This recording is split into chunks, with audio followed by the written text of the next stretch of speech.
ஒவ்வொரு அனிவர்சரிக்கும் கிஃப்ட் பண்ண ஜுவல்ஸோட ரெடி ஆயிட்டேன். பட் இன்னைக்கு எப்பவுமே நம்பிக்கையான கிருஷ்ணிகா ஜுவல்லர்ஸின் new design. Happy anniversary love. Krishnika jewellers, Ealing Road, Wembley. Trusted for generation.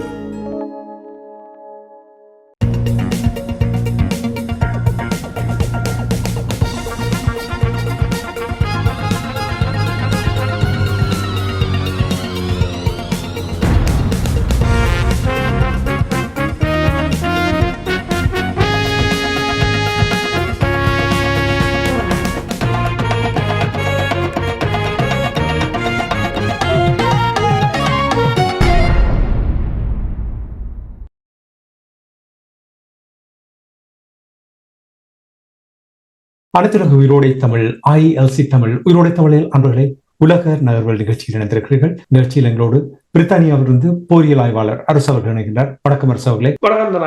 அனைத்துலக உயிரோடு தமிழ் உறவுகளுக்கு அன்பு வணக்கம். உங்களுக்கு வணக்கத்தை தெரிவித்துக் கொண்டு இன்றைய உலக நகர்வல் நிகழ்ச்சியில் நாங்கள் இலங்கை தீவில் நடைபெறுகின்ற விடயங்களை பார்ப்போம். உலக நகர்வல் என்று நாங்கள் கூறும் பொழுது எல்லா நாடுகளில் நடக்கின்ற முக்கியமான விடயங்களை நாங்கள் பார்ப்போம். ஆனால் இன்று நிச்சயமாக நாங்கள் முதலில் இந்த உலக நகர்வல் நிகழ்ச்சியில் இலங்கையில் நடைபெறுகின்ற விடயங்களை, திருவோணமலையில் நடைபெறுகின்ற விடயங்களை நாங்கள் இப்பொழுது குறிப்பாக பார்க்க வேண்டியிருக்கின்றது. திருவோணமலையில் சம்புத்த ஜெயந்தி விகாரையில் ஞாயிற்றுக்கிழமை இரவு அகற்றப்பட்ட புத்த சிலை மீண்டும் அங்கே கொண்டு வந்து நிறுவி இருக்கிறார்கள் என்ற செய்திகள் வந்திருக்கின்றது. பதட்டல்ல இருப்பதாக நேற்றைய தினம் கூட கூறினார்கள். என்ன காரணத்துக்காக இந்த புத்தர் சிலையை முதலில் அகற்றினார்கள், என்ன காரணத்துக்காக மீண்டும் அங்கே கொண்டு வந்து நிறுவி இருக்கிறார்கள் என்ற விடயங்களை உறவுகளோடு பகிர்ந்து கொள்வீர்களா? உண்மைதான். சிங்கள தேசம் எவ்வளவுதான் அதாவது தாங்கள் திருந்தி விட்டோம் அல்லது தாங்கள் இனி ஒரு இலங்கையராக வாழப் போறோம், எல்லோரும் ஒற்றுமையாக இருப்போம் என்று கூறினாலும், உதட்டளவில் கூறினாலும், அந்த இனத்தின் வரலாற்று ரீதியாக வந்த இனத்துவேசம் மாறாது. இது ஒரு மிகப்பெரிய ஒரு பிரச்சனையாக உருவெடுத்திருக்கின்றது. எதிர்கட்சிகள் ஒரு சிறிய கல்லில் வச்சு இந்த அரசாங்கத்தை திக்குமுக்காட செய்ததாகத்தான் இதை ஒரு வரியில் சொல்வதென்றால் சொல்லலாம். தமிழ் மக்களை பொறுத்தவரையிலும் இந்த புதிய அரசு ஏதோ புதுமையாக வந்திருப்பது போலவும், அவர்கள் ஏதோ எல்லோரும் நல்லவர்கள் போலவும், எல்லா இனத்தையும் சமமாக பாவிக்க போகிறாங்க போலவும் சொல்லிக் கொண்டிருந்தார்கள். ஆனால் தமிழ் பிரதேசங்களில் இந்த அரசு எதையும் செய்யவில்லை என்பதை நாங்கள் திரும்ப திரும்ப கூறிக்கொண்டிருந்தோம். ஊழலை கூட அவர்கள் தென்னிலங்கையில் தான் களைந்தெடுத்தார்களே தவிர வடபகுதியில் உள்ள அரசியல்வாதிகள், வைத்தியசாலைகள், நிர்வாகத்துறைகள், உள்ளூராட்சி சபைகள் எல்லாம் ஊழல்வாதிகளைத்தான் அவர்கள் வளர்த்து விட்டுக் கொண்டிருக்கிறார்கள் என்பதை சொல்லிக் கொண்டிருந்தோம். ஆனால் இப்போது இந்த அடி இந்த அரசுக்கு முண்டு கொடுத்த தமிழ் ஆட்களுக்கு முகத்தில் கரியை பூசியதாக இருக்கின்றது. இது உண்மையில் எதிர்கட்சிகள் வைத்த ஒரு பொறி. இந்த அரசு வீழ்ந்து விட்டது. 21ஆம் தேதி எதிர்கட்சிகள் இணைந்து ஒரு மாபெரும் போராட்டத்தை ஏற்படுத்த முற்பட்டிருந்தார்கள்.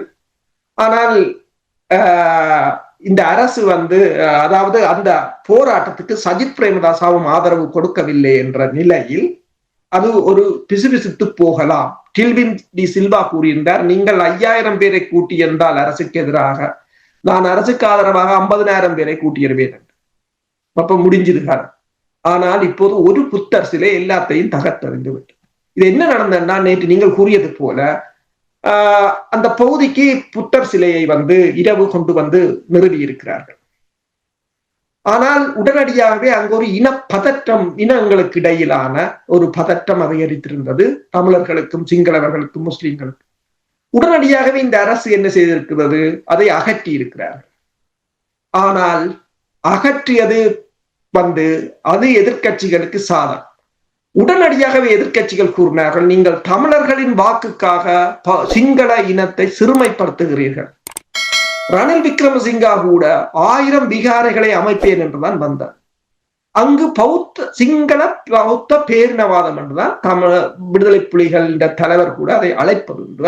அதுக்கு அப்படி ஒரு பெயர், சிங்கள பௌத்த பேரினவாதம். சிங்கள மொழியும் சேர்ந்தது, பௌத்தமும் சேர்ந்தது பேரினவாதமாகத்தான் அது கட்டி வளர்க்கப்பட்ட ஒரு இயந்திரம்.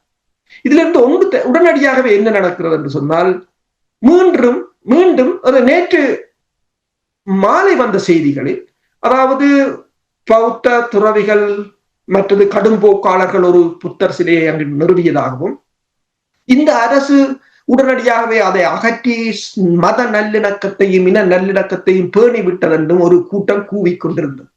ஆனால் 18 மணி நேரத்துக்குள் மீண்டும் அந்த சிலை அங்கு கொண்டு போய் வைக்கப்பட்டு அதற்கு வேறொரு காரணமும் கூறப்பட்டிருக்கிறது. இப்போது கூறப்பட்ட காரணம், புத்தர் சிலை வைத்ததை விட கூறப்பட்ட காரணம்தான் மிக மிக மோசமான காரணம். என்னென்று சொன்னால், இரவு அந்த புத்தர் சிலையை அங்கு இருந்தால் அந்த புத்தர் சிலைக்கு ஏதாவது ஆகிவிடுமோ, அதை சேதப்படுத்தி விடுவார்களோ.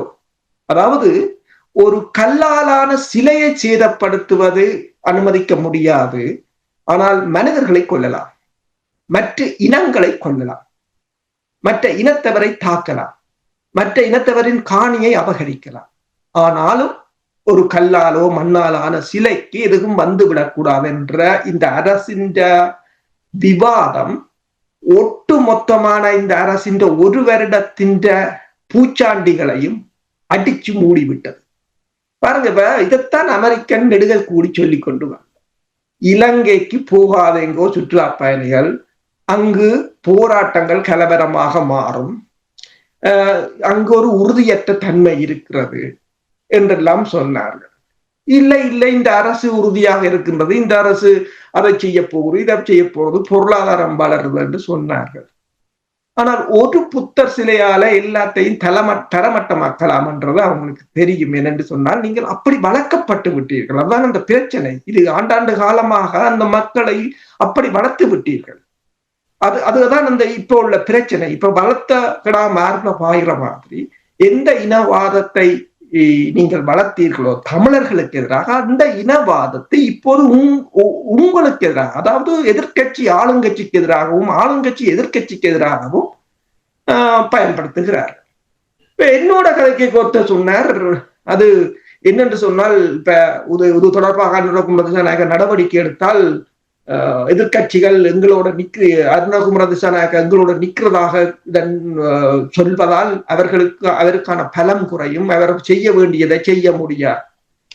உதத்தாண்ட மஹிந்தாவும் சொன்னான், நான் உங்களுக்கு எதுவும் செய்தால் எதிர்கட்சிகள் சொல்லும், அதால நான் செய்யாம இருப்பேன். உதத்தான் ரணிலும் சொன்னார், உதத்தான் சஜித்தும் சொல்லுவார், உதத்தான் நீங்களும் சொல்கிறீர்கள் என்றால் இதுல என்ன நடந்தது என்று சொன்னால், அதாவது ஆள் மாறி இருக்கிறது, சிஸ்டம் அப்படியே இருக்கிறது. அதுதான் நான் சொல்லுவேன். முறைமை மாற்றம் என்று கூறினார்கள், ஆனால் அதை மாற்ற முடியாமல் இருக்கிறார்கள் என்று தெரிகிறது. நான் வெளிப்படையாக சில கேள்விகளை நான் கேட்க விரும்புகிறேன். இப்ப நீங்கள் அனுரகுமார திசாநாயக்காவுடைய திட்டம் அவருடைய செயல்பாடுகள் தொடர்பாக நீங்கள் கூறும் பொழுது, அனுரகுமார திசாநாயக்காவுக்கு விருப்பம் இருந்தாலும் அவர்களுடைய கட்சியில் விருப்பம் இருந்தாலும் மகாவம்ச அந்த கொள்கை அவர்களை எந்த ஒரு விதத்திலும் சரியாக செயல்பட விடாமல் தடுத்து மறைத்துக் கொண்டிருக்கின்ற என்று நீங்கள் நம்புகிறீர்களா?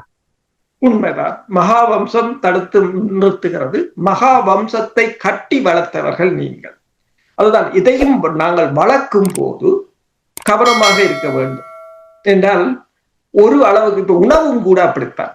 நீங்கள் உப்பை ஒரு சிறிய அளவு உப்பை போட்டால் அது உணவுக்கு ருசியாக இருக்கும்.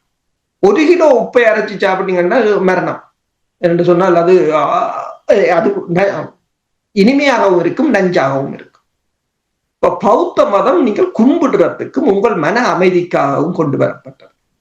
புத்த மதம் என்ன சொன்னது? முற்றும் துறந்த நிலையில் தான் புத்தர் துறவரம் பூண்டார். ஆனால் இன்று அந்த புத்தர் என்னவாறு இருக்கிறார்? காணியவாறு, கள்ளக்காணி பிடிப்பவராக இருக்கிறார். யோசிப்பாங்க, ஒரு மதத்தை மதிப்பது அந்த மத சார்ந்த மக்கள் எவ்வாறு நடக்கிறார்கள் என்பதை பொறுத்துத்தான். இருந்தால் நீங்கள் ஒரு மதத்தை நீங்கள் கும்பிடுகிறீர்கள் என்று சொன்னால் உங்கள் பழக்க வழக்கத்தை வைத்துத்தான் அதை மதிப்பார்கள். நான் இங்கு புத்தரை குறை கூறவில்லை, என்றால் அது இலங்கையில் மட்டும் இல்லை, தென்னாசியாவில் பல இடங்களில் இருக்கிறது. தாய்லாந்தில் இருக்கிறது, சீனாவில் இருக்கிறது, ஜப்பானில் இருக்கின்றது, அங்கு எல்லா இடத்திலும் இருக்கின்றது. அது ஒரு புனிதமான மதம். ஆனால் அதை உங்கள் அரசியலுக்கு நீங்கள் பயன்படுத்தினீர்கள்.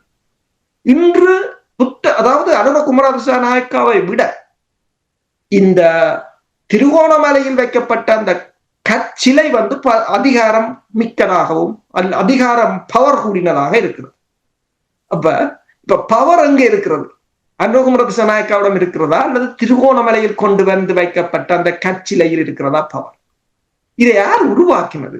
இப்ப நீங்கள் கூறியது போலதான் இப்ப அனுரகுமார திசாநாயக்கா கூட உடனே போன மல்வத்த பீடம், அஸ்கிரிய பீடம்.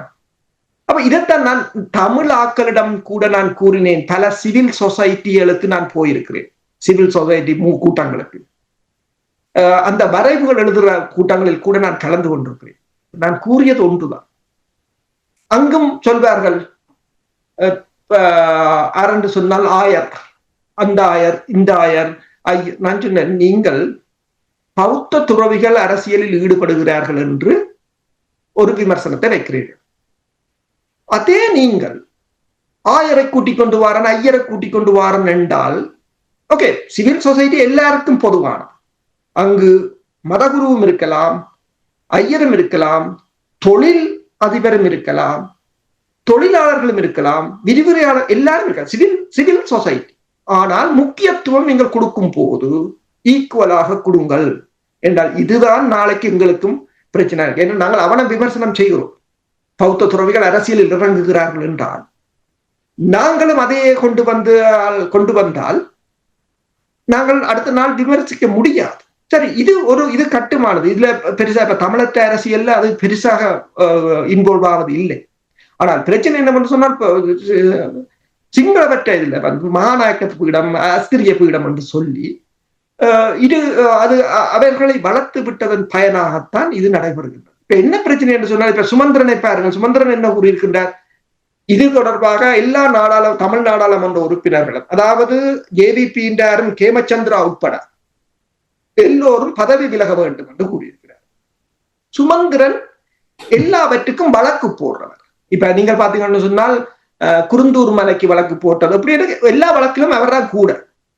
ஆனால் இதில் சுமந்திரனுக்கு தெரிகிறது வழக்கு போட்டும் வெல்ல முடியாது. ஏனென்றால் மஹிந்த ராஜபக்ஷ இருக்கேக்க அந்த பிரதேசத்தை புனித பூமியாக அறிவித்தவர். அப்ப ஏற்கனவே புனித பூமியாக அறிவித்த இடத்தில் நீங்கள் அதை வைக்கும் போது அதனை நீங்கள் எதிர்த்து வழக்கு போட முடியாது என்றதை அவர் யோசித்திருக்கிறார் என்றது போலதான் தெரிகிறது. அல்லது ஓடிப்போய் வழக்கு போட்டிருப்பார்கள். இப்போது எல்லா நாடாளுமன்ற உறுப்பினர்களும் பதவி விலக வேண்டும் என்ற கோரிக்கையை முன்வைத்திருக்கிறார்கள். இப்போ இது எதிர்கட்சிகள் செய்தது, சரி, செய்து விட்டார்கள். இப்ப இதை அகற்றி இருந்த இப்ப மாகாண சபை தேர்தலை வைக்க இந்த அரசு விரும்புவது இல்லை. மாகாண சபை தேர்தல் நடக்காது போலதான் இருக்கின்றது. அதுக்கான நடவடிக்கைகள் தான் இது நடைபெற்றுக் கொண்டிருக்கின்றது. இப்ப நீங்கள் பார்த்தீர்கள் சொன்னால், சஜித் பிரேமதாசா இங்க இந்தியாவுக்கு போன இடத்துல 13A தங்கட கட்சி நடைமுறைப்படுத்தும் என்று சொன்னதாக நாங்கள் பேசியிருந்தோம், போன வாரம் பேசியிருந்தோம். இந்த வாரம் என்னென்றால், நேஷனல் ஜாயிண்ட் கமிட்டி என்று சொல்ற தேசிய கூட்டுக்குழு என்று ஒரு அமைப்பு இருக்கிறது.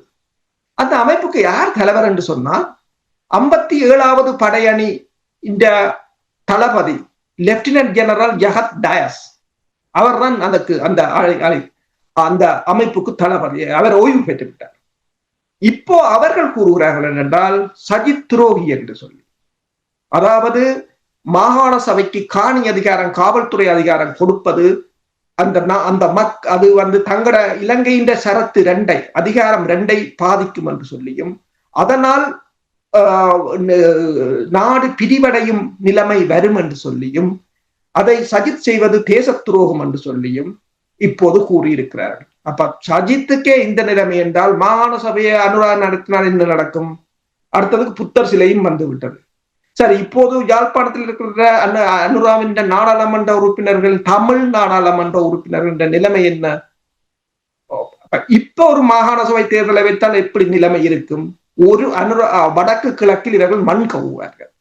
அதாவது எதிர்கட்சிகள் கச்சிதமாக காயை நகர்த்தி விட்டார்கள். நீங்கள் கூறுவது போல் பௌத்த மதம் ஒரு புனிதமான மதம், அதில் எந்த மாற்று கருத்தும் இல்லை. ஆனால் இவர்கள் அரசியலுக்காக பயன்படுத்துகிறார்கள் என்று நீங்கள் இப்போது கூறினீர்கள். வரப்போகின்ற 21ஆம் தேதி எதிர்க்கட்சிகள் யாவுமே இணைந்து அரசாங்கத்துக்கு எதிராக போராட்டம் நடத்துவதற்காக செயல்பட்டுக் கொண்டிருக்கிறார்கள் என்ற செய்திகள் நாங்கள் ஏற்கனவே பேசியிருக்கிறோம். சிங்கள மக்களை பொறுத்த மட்டில் அனுரகுமார திசாநாயக்கா, நீங்கள் அடிக்கடி கூறுவது போல் அனுரகுமார திசாநாயக்கா அவர்கள் சிங்கள மக்களுக்கு சிறப்பாகத்தான் செயல்படுகிறார். தமிழ் மக்களுக்குத்தான் இதுவரையில் ஒன்றுமே செய்யவில்லை என்பதை நீங்கள் நல்லெண்ண சமிக்கையை கூட வெளிப்படுத்தும் வகையில் ஒன்றுமே செய்யவில்லை என்று நீங்கள் அடிக்கடி கூறுவீர்கள். அது உண்மை என்பதை பலர் ஒத்துக்கொள்கிறார்கள், ஏற்றுக்கொள்கிறார்கள், பலர் கூறியிருக்கிறார்கள், வானொலியில் வந்து கூறியிருக்கிறார்கள். என்னுடைய கேள்வி என்னவென்றால், இப்ப இந்த விடயம் அனுரகுமார திசாநாயக்கா அவர்கள் விரும்பினாலும் எதிர்கட்சியினுடைய குளறுபடியை நிறுத்துவதற்காகத்தான் இந்த நடவடிக்கை எடுக்கப்பட்டிருக்கின்ற என்றும் இப்ப நீங்கள் கூறுங்கள். அனுரகுமார திசாநாயக்காவுக்கு வேறு ஏதாவது வழி இருக்கிறதா? என்னென்று சொன்னால், சில இடங்களில் நீங்கள் துணிச்சலாக பணியாற்ற வேண்டும். அதற்கு உங்களுக்கு வெளிநாடுகளின் ஆதரவுகளும் வேண்டும். ஒரு அனுரகுமார திசாநாயக்காவின் அரசுக்குள்ளேயே மிகப்பெரிய ஒரு பிளவு ஏற்பட்டிருப்பதாக கூறப்படுகிறது. மேற்குலக ராஜதந்திரிகள் அண்மையில் பிரித்தானியாவின் ராஜதந்திரி கூட போய் டில்வின் டி சில்வாவை சந்தித்து வந்திருக்கின்றார். டில்வின் டி சில்வாவுக்கு பிரித்தானிய அரசு உத்தியோகபூர்வமாக வெளிவிவகார அமைச்சினூடாக ஒரு அழைப்பை விடுத்திருக்கிறது. 21ஆம் தேதி இங்க யூகேக்கு வருகிறார். யூகேக்கு வந்து அவர் லெய்ஸ்டரிலும் லண்டனிலும் பேச போவதாக கூறப்படுகின்றது. அப்ப என்னென்று சொன்னால், அனுரகுமார திசாநாயக்காவை தவிர்த்து அவர்கள் சந்திக்கிறார்கள்.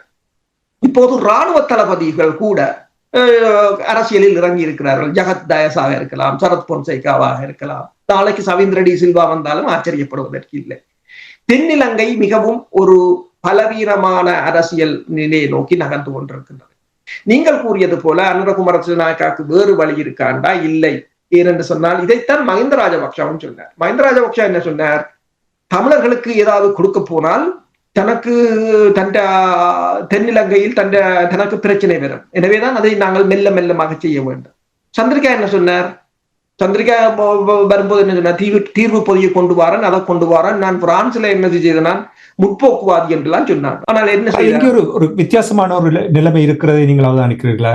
தெளிவுக்காக, அதாவது மஹிந்த ராஜபக்ஷ, கோட்டாபாய ராஜபக்ஷ, சந்திரிகா பண்டாரநாயக்க குமாரசிங்க, மைத்ரிபால ஸ்ரீசேனா, ரணில் விக்ரமசிங்க, இவர்கள் எல்லோருமே எந்த ஒரு செயல்பாடும் இல்லாமல் முழுமையாக அவ்வாறு கூறிவிடுவார்கள். அதாவது தெரியும் அவர்களுக்கு பின்விளைவு எவ்வாறு இருக்க போகிறது.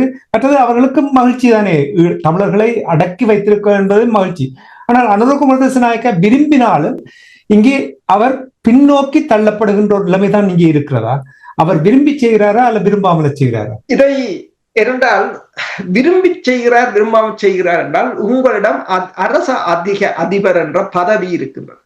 ஜேஆர் கூறின மாதிரி ஆணை பெண்ணாக்க முடியாது, பெண்ணை ஆணாக்க முடியாது. ஆனால் இப்ப அதுவும் செய்யலாம். அது ஏஆர் கூட 85ஆம் ஆண்டு, இப்ப 2025 அதுவும் செய்யலாம். இங்க பேர் மாறியே இருக்கிறார், அது வேற விடயம். ஆனால் அன்று தையிட்டி விகாரையை நீங்கள் பாருங்கள், ஒரு அத்துமீறி ஒரு பொதுமக்களின் காணி கட்டப்பட்டது. அதை அகற்றுவதற்கு தொடர்பாக பேசிய போது நைனாதீவில இருக்கிற நாக விகாரை தலைவரை கேட்கணும் என்று அனுரகுமார திசாநாயக்கா கூறினார். சோ அப்படி என்று சொன்னால், அனுரகுமார திசாநாயக்கா சிங்களவருக்கு அரசு தலைவர், தமிழர்களுக்கு நாக விகாரையில இருக்கிற ஆமத்துருதான் அரசு தலைவரா என்ற கேள்வி இருக்கிறது. அதாவது வடக்குல கிழக்குல பௌத்த துறவிகளை மீறி அனுரகுமார திசாநாயக்காவின் அதிகாரம் செல்லாது என்றால், இதுதான் மஹிந்தாவுக்கும் இருந்தது. அப்ப நீங்கள் என்ன புதுசாக செய்துட்டீர்கள்? உங்களை பின்னுக்கு இருக்கிறவர்கள், நீங்கள் உங்கள்கிட்ட 3-2 பெரும்பான்மை இருக்கிறது. அப்ப 3-2 பெரும்பான்மையா இருக்கிற அத்தனை பேரும் இனவாதிகள், அதுதானே? சரி, இப்ப எதிர்கட்சிகள் என்னதான் குத்தி முடிஞ்சாலும் உங்கள்கிட்ட இருக்கிற 3-2 பெரும்பான்மை உங்களோட இருக்கும் வரையில் நீங்கள் எதுவும் செய்யலாம். 5 வருஷத்துக்கு, சரி 5 வருஷத்துக்கு பிறகு பார்ப்போம் என்ன நடக்குதுன்றது. நீங்கள் 5 வருஷத்துக்கு நீங்க செய்யலாம் தானே? ஏன் இப்ப பயப்படுறீங்க? உங்களோட இருக்கிற 3-2 பேரும் உங்களோட இருப்பாங்கன்னா ஆட்சி கவலாது. எதிர்கட்சிகள் எப்படி இருந்தாங்க? ஏன் ரணில் விக்ரமசிங்க என்ன செய்தார்? அங்கு கோல்பேஸ்ல இருந்தவர்களை தான் அரசு தலைவராக வந்தவுடன் தடியடி போட்டுத்தான் அகற்றினார், கைது செய்தார்.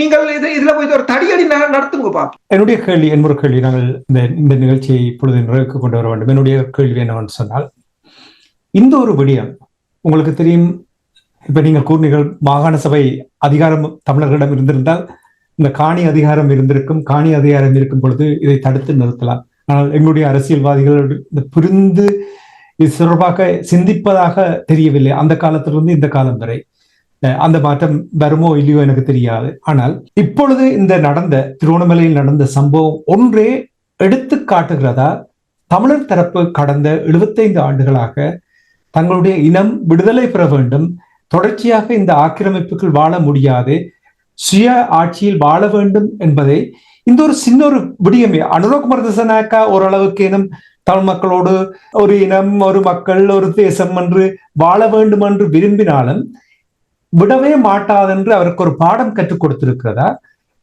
தமிழ் மக்கள் போராடியதை இந்த ஒரு விடயமே நியாயப்படுத்த இங்கே வாய்ப்பு இருக்கின்ற என்று நம்புகிறீர்களா? உண்மைதான். இந்த விடயம் தெளிவாக அதை நியாயப்படுத்தி இருக்கு. இன்னொன்றையும் சிங்கள தேசத்துக்கு சொல்லி இருக்கின்றது, நீங்கள் தமிழ் மக்களிட பிரச்சனையை தீர்க்காமல் நிம்மதியாக அரசு நடத்த முடியாது. ஏனென்றால் எதிர்கட்சியோ இன்றைக்கு எதிர்கட்சியாக இருக்கிற மொட்டுவ கட்சி புத்தர் சிலையை கொண்டு வந்து தமிழர் மக்களுக்கு எதிராக ஒரு அரசியலை செய்யும் என்றால் நாளைக்கு அனுரா எதிர்கட்சியில இருக்கையும் அதைத்தான் செய்வார். அவர்கள் அதைத்தான் செய்தார்கள். 2006ஆம் ஆண்டு வடக்கு கிழக்கை பிரித்தார்கள். அதைத்தான் அவர்கள் செய்தார்கள். இப்ப இவங்க செய்யறது ஒன்றும் புதுசு இல்ல. முந்தி இவையில என்ன செய்திச்சினமோ அதை அவன் இப்ப செய்கிறான்.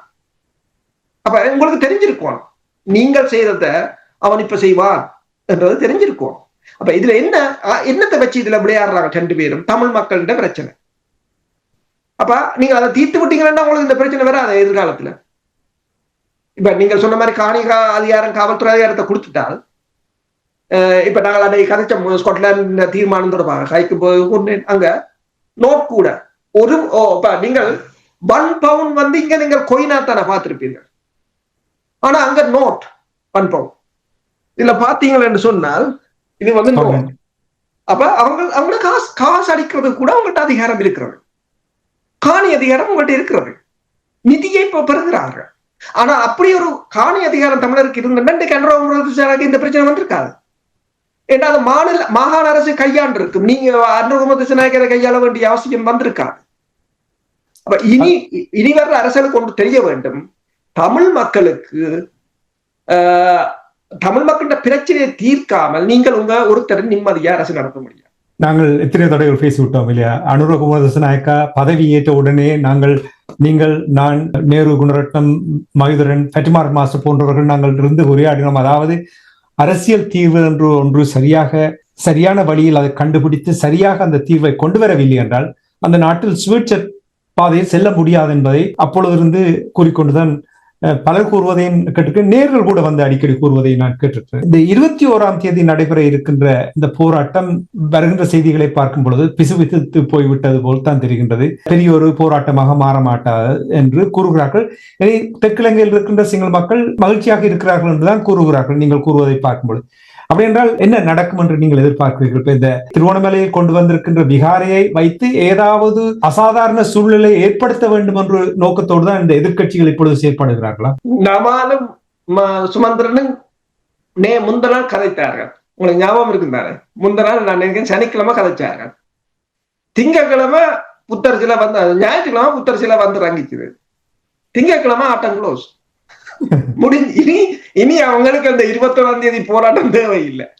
என்றால் தமிழ் மக்களின் வாக்குகள் அனுராக் இருந்த அந்த அலை ஏற்கனவே உள்ளூராட்சி தேர்தலில் வீழ்ந்துவோம். இதுக்கு பிறகு இப்ப என்ன அவங்க சொல்றாங்க, எல்லாரும் பதவி விலக வேண்டும் என்று சொன்னால் இனி இந்த தமிழ் நாடாளுமன்ற உறுப்பினர்கள் NPP இல இருக்கிறவர்கள் அவர்கள் முற்று முழுதாக சிங்களவர்களாக மாற வேண்டும். தமிழர்களை பிரதிநிதித்துவப்படுத்த முடியாது.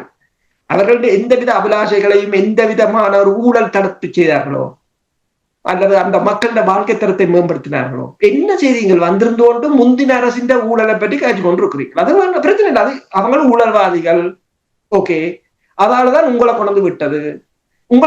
அவங்கள பற்றி கதைக்க இல்லை. நீங்கள் என்ன செய்யறீங்களன்றதை பார்க்க அவங்க ஊழல்வாதி என்றபடி தானே நீங்கள் வந்தீங்க. நீங்கள் வந்து அவன் ஊழல் செய்தான், அவன் செய்தான் ஒரு வருஷம் போட்டுது. அப்ப அடுத்த வருஷம் உங்களைத்தான் கதைப்பீங்கன்னு சொன்னா சரி. இப்ப போத வஸ்த கடத்துறதுன்னு சொல்றீங்க. கடைசியா உங்களோட அமைச்சரே நாடாளுமன்றத்துல சொல்றார் ஆமிக்காரரும் கடத்துக்கிறாங்க.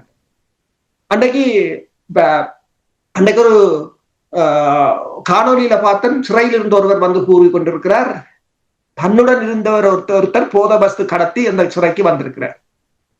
ஆனால் அவர் கடத்தைக்கு அவரோட பிடிச்சது 92 கிலோ கெரோயினோ கொக்கை. ஆனால் போலீஸ் சொன்னது வெளியில மீடியாவுக்கு 1.5 கிலோ. அப்ப மிச்சம் 90 கிலோவும் ஆமி எடுத்துட்டான். இப்ப அந்த பிசினஸ் இனி அதுக்கு அவங்கள அதுல பல பேர் இப்ப மில்லியனரா வந்திருப்பாங்க. அப்ப இப்படி புரியோடி போனது.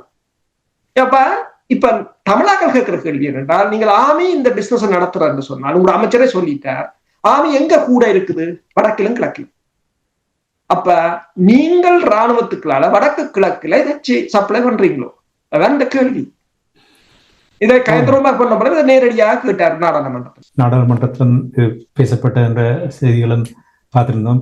சுதந்திரம் தொடர்பாக நீங்கள் இப்போது நாடாளுமன்ற உறுப்பினர்கள் எல்லோரும் பதவி விலக வேண்டும் என்று கூறும்பொழுது எனக்கு சிரிப்பாக தந்தது. என்றால் பின்கதவால் வந்து 8 ஆண்டுகள் 9 ஆண்டுகள் இருந்து எவ்வளவு விடயங்கள் நடந்தது. பதவி விலக சொல்ல அப்பொழுது கேட்கவில்லை, இப்பொழுது தோத்த பின்பு மகிழ்ச்சியாக எல்லோரும் பதவி விலக வேண்டும் என்று கூறுகிறார்கள். முதலில் எங்களுடைய தமிழ் மக்கள் மத்தியில் ஒரு ஒற்றுமை வேணும். ஒற்றுமை என்று சொல்லும் பொழுது ஒரு குறிப்பிட்ட விடயத்துக்கு இவர்கள் சேர்ந்து செயல்பட வேண்டும். அந்த தன்மை இல்லாமல் சுயநலத்துக்காக செயல்படுகிறவர்களை வைத்து எல்லோரும் ஏமாற்றுவார்கள் என்பதை எத்தனையோ தடவைகள் இதுவும் கூட நிரூபிக்கப்பட்டு விட்டது. மண்ணில் மட்டுமில்ல, சிங்கள தேசத்தில் மட்டுமில்ல, புலம்பெயர்ந்து வாழுகின்ற நாடுகளில் வேற்றினத்து மக்கள் மத்தியிலும் கூட, அதாவது நான் கூறுவது நாடாளுமன்ற உறுப்பினர்கள் மத்தியில் இது நிரூபிக்கப்பட்டிருக்கின்றது. அவர்களே கூறியிருக்கிறார்கள், நீங்களே ஒரு விடயத்தை பேசுவதற்கு 4 குரூப்பாக வாரீர்கள் இருக்கிறார்கள். நம்மிடம் உள்ள பிரச்சனை, இந்த பிரச்சனையை நாங்கள் இதையும் தீர்க்க வேண்டும் என்று கூறிக்கொண்டு, ஆனால் அனுரகுமார் திசாநாயக்காவுக்கு பெரிய ஒரு சவால் அவருக்கு முன்னால் இருக்கின்றது என்பது தெரிகின்றது. நீங்கள் கூறுவது போல் இந்த மகாவம்ச அந்த கொள்கை இருக்க மட்டும் அந்த நாட்டில் புனிதமான புத்தரை வைத்துக்கொண்டு அரசியல் செய்யும் வரை அந்த நாடு சுவிட்சம் பெறாது என்பதை உறவுகள், நான் கூறுவது யாவுமே எங்களுடைய உறவுகள் வானொலியில் வந்து கூறுவதைத்தான் நான் எப்பொழுதுமே கூறுவேன். அவர்கள் கூறுவதைத்தான் இங்கே என்றும் கூறுகின்றேன். நன்றி அரசுகளை என்ற நிகழ்ச்சியில் இணைந்து திருவோணமலையில் புத்தர் சிலை அகற்றப்பட்டு மீண்டும் அங்கே நிறுவியிருக்கின்ற அந்த சூழலினால் ஏற்பட்டிருக்கின்ற பதட்டம் தொடர்பான விடயங்களை உயிரோடு தமிழ் உறவுகளோடு பயந்து கொண்டு வைக்க நன்றி கூறி மீண்டும் இன்னொரு நிகழ்ச்சியில் இணைந்திருப்போம். அதுவரைக்கும் நன்றி, வணக்கம். நன்றி. எமது பார்வையாளர்களுக்கு வணக்கம். மக்களின் குரலாய் ஓங்கி ஒலிக்கும் இலக்கு மின்னிதழ் மற்றும் உயிரோடை தமிழ் வானொலி ஆகிய இவ்விரு ஊடகங்களும் உங்களைப் போன்ற எமது நேயர்கள் நண்பர்களின் ஆதரவிலேயே இயங்கி வருகின்றன. மிக குறைந்த வளங்களுடன் பல இடர்கள் மற்றும் தடைகளை தாண்டி பயணிக்கும் எமது ஊடகங்களின் பணிகள் மேலும் வளர உங்களால் முடிந்த நிதியுதவியை வழங்கி இன்னும் காத்திரமான செயற்பாடுகளை முன்னெடுக்க உதவுமாறு மிகவும் பணிவன்புடன் வேண்டி நிற்கின்றோம். உங்கள் பங்களிப்பு உங்களின் உரிமை குரலாய் ஓங்கி ஒலிக்கும். நன்றி.